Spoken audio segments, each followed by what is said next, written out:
السلام عليكم ورحمة الله وبركاته. النهاردة هنعمل طريقة تحضير الجمبري المقلي بأسهل طريقة وأفضل تتبيلة. يلا نسمي الله.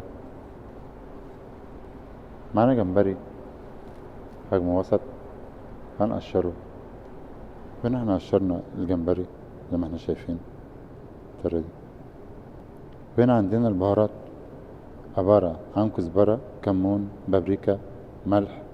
وهنبشر حبيتين الطماطم دول على المبشرة، وهنفرم توم مع حباية فلفل حار.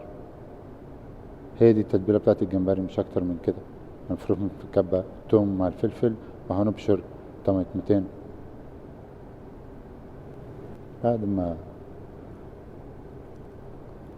بشرنا الطماطم نزلنا بيها، وهجيب البهارات سبع ذكرها، وهنجيب توم فرمناه مع حباية الفلفل.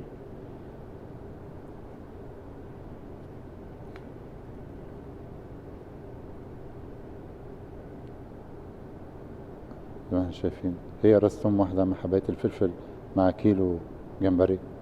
دي التتبيلة بتاعتنا. هنقلب المكونات دي مع بعض. بعد ما تبلنا جمبري هنسيبه ساعة زمن وهنشتغل بيه على طول. هو جاهز كده على القلب.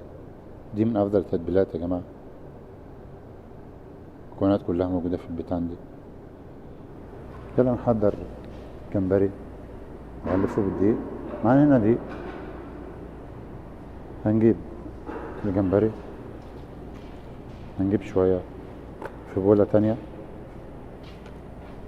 زي كده، وهنحط شوية دقيق كده، وهنحرك بإيدينا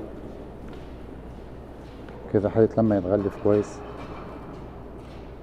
احنا شايفين نحرك بإيدينا. والطبق دي أفضل طريقة أغلف بيها الجمبري بتاعي زي ما احنا شايفينه. هطلعه على جنب وهنحضر الزيت زي ما احنا شايفين. هنسيبه 5 دقايق بس كده لحد لما ماسك الدقيق مع الجمبري. هنا معايا قلاية على النار، هنخلي الزيت يسخن جامد، وبعد كده هننزل بالجمبري. بعد الزيت ما سخن هنجيب الجمبري بتاعنا ننزل بيه. بسم الله. ننزل بشوية بشوية. هنحرك كده لغاية لما نوصل للون الذهبي، وهنطلع بيه. ما بياخدش سوا طبعا يا جماعة.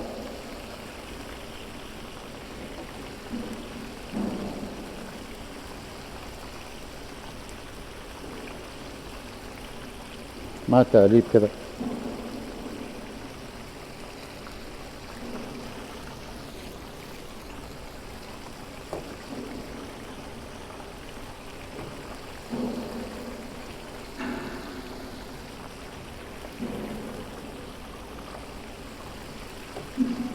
لغاية لما اوصل للون الذهبي بتاعه الجميل، ببتدي بطلعه.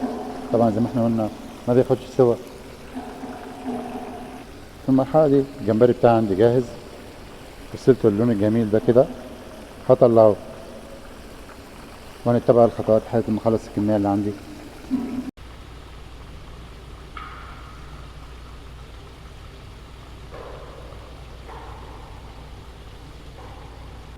وهنقدم الجمبري بتاعنا زي ما احنا شايفين. بسم الله ما شاء الله. حاجة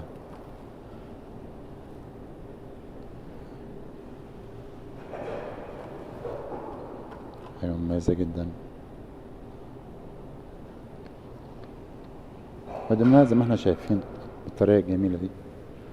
لو عجبكم الفيديو او استفدتم معلومة من الفيديو، اتمنى بلايك وفعل زر الجرس.